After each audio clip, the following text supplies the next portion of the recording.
First of all intermediate fasting అంటే ఏంటి?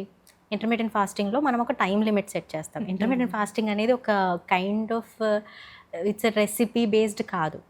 అది ఒక టైమ్ కమిట్మెంట్. ఓకే. ఆ టైమ్ కమిట్మెంట్‌లో నేను ఈ టైంలో తినడం స్టార్ట్ చేస్తాను. ఈ టైంలో తినడం నేను క్లోజ్ చేసేస్తాను అని పెట్టుకుంటారు. It has different types. అంటే మనం టైమింగ్స్ మనం చూస్ చేసుకునే ఆప్షన్ కూడా ఉంది. కొంతమంది 16 గంటలు ఫాస్టింగ్ పెట్టుకొని 8 గంటలు. ఇన్ జనరల్‌గా మన పాతకాలంలో చూసుకుంటే మన రొటీన్ ఎట్లా ఉండేది? 6కి లేవడం, 7, 8కల్లా టిఫిన్స్ చేసేసుకోవడం, లేదా సద్దన్నం తినడం, రైట్? అలా భోజనం 1, 12, 1కి చేసుకోవడం. మళ్ళీ సాయంత్రం మాక్సిమం 6-7లో సమ్ భోజనం ఏదో చేసేస్తారు and they will close it. Remaining time ఇంకా ఏముంటుంది, వాళ్ళ time to time sleep quality ఉంటుంది.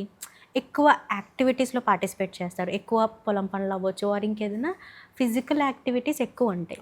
సో దీనికి ఆ ఫార్ములేషన్ అనేది ఒకప్పటి నుంచి ఉంది కాబట్టి అది అక్కడికి సెట్ అయిపోయింది.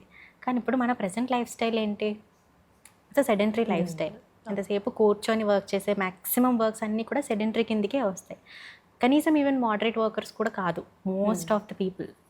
అంటే అట్లీస్ట్ కొంచెం ఒళ్ళొంచి చేస్తున్నారు, బాగా స్టెప్స్ ఎక్కాల్సి వస్తుంది, ఇలాంటి కొన్ని యాక్టివిటీస్ వాళ్ళ డైలీ రొటీన్లో ఉంటున్నాయి అంటే కనుక అట్లీస్ట్ వీళ్ళని మనం మోడరేట్ కింద కన్సిడర్ చేస్తాం. But right now what we're seeing is most of the people have desk jobs. ఈ డెస్క్ జాబ్స్ని మోస్ట్లీ మనం సెడెంటరీ లైఫ్ స్టైల్ కింద కన్సిడర్ చేస్తాం కదా. క్యాలరీ ఇంటేక్ ఉంది కానీ అవుట్పుట్ ఎక్కడా లేదు. సో ఇక్కడ ఇంటర్మీడియట్ ఫాస్టింగ్లో మనం ఏం చేస్తున్నామంటే ఒక టైంకి తినడం స్టార్ట్ చేసి ఒక టైంకి తినాలని క్లోజ్ చేసుకుంటున్నాం. ఓకే. ఈ ఇంటేక్లో మీరు ఎన్ని క్యాలరీస్ని బౌండ్ చేసుకుంటున్నారు అన్నది వెరీ ఇంపార్టెంట్.